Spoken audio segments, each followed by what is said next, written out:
The overseeing worlds were anything but simple. They were filled with complicated and overlapping hierarchies.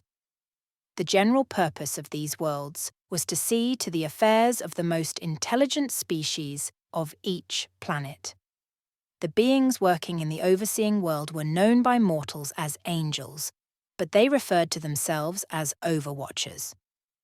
There was an overseeing world assigned to each planet, and Guy worked in the Justice Department of the OW for the Zelia planet.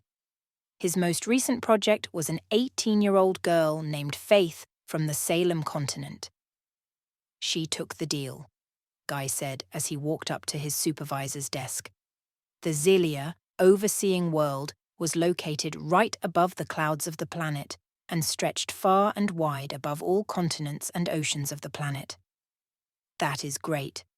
Good for her. Go back down and complete the process. We will make further arrangements when she makes a decision what period she wants to go to. After she is settled, you can take on another project while keeping an eye on her." "Can I take a 5-year break from new projects? I will still be responsible for Faith within that period."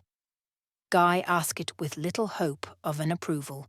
You've taken projects continuously for the past century. I guess it is about time you lighten your load. For the next 5 years, you will not be taking any new projects. Afterwards, you can take 2 to 3 additional projects. Go find her." As Guy descended to the lowest clouds, he still had problem locating Faith. He could not sense her at the hospital, at her home, or at the vacation hotel. He could not sense her in the Salem continent at all. It is only 10th November. There is no way the Grim Reaper could change the death date without notice. Guy thought out loud. He enhanced his senses to locate her anywhere on the planet.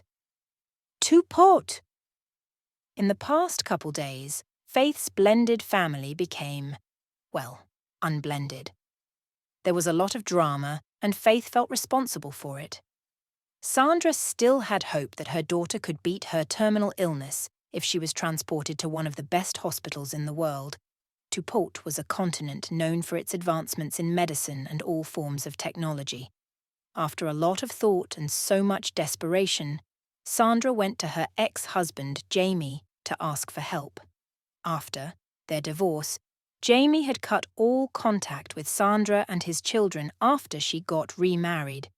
He even refused to be of any financial support to the children. Sandra buried her pride and went to ask Jamie for help despite Faith not being his child. Jamie agreed to help on one condition. Sandra had to leave her husband and go back to him. Without much thought, Sandra agreed. This made Faith's father mad, understandably so. Sandra was disappointed that her husband could not sacrifice their relationship for their daughter. Things got nasty between them, leaving Faith and her siblings in an awkward position.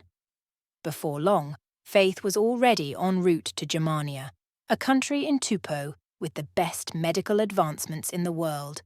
It was barely a day since Faith and her mum were in Germania, and Faith was urgently in need of a lighter. She had 5 days to live, and her only hope was Guy. However, asking for a lighter made her mum suspect she was a smoker. That seemed to have made her grey hair greyer, and Faith did not dare ask for a lighter again. The doctors in Germania gave Sandra even worse news than those in Cher. Faith could die any time soon. In fact, it was a miracle she was still alive. The doctors in Cher must have been better than these doctors. Why was I greedy? At least they could have made you live for a couple more months.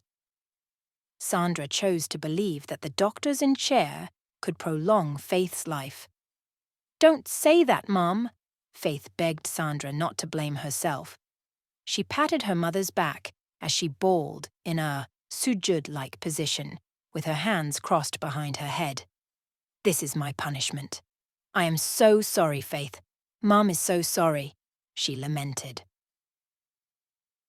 Faith managed to get her off the floor and onto the hospital bed. This time, they were in a private room. Is this what I sacrifice my relationship with your father for?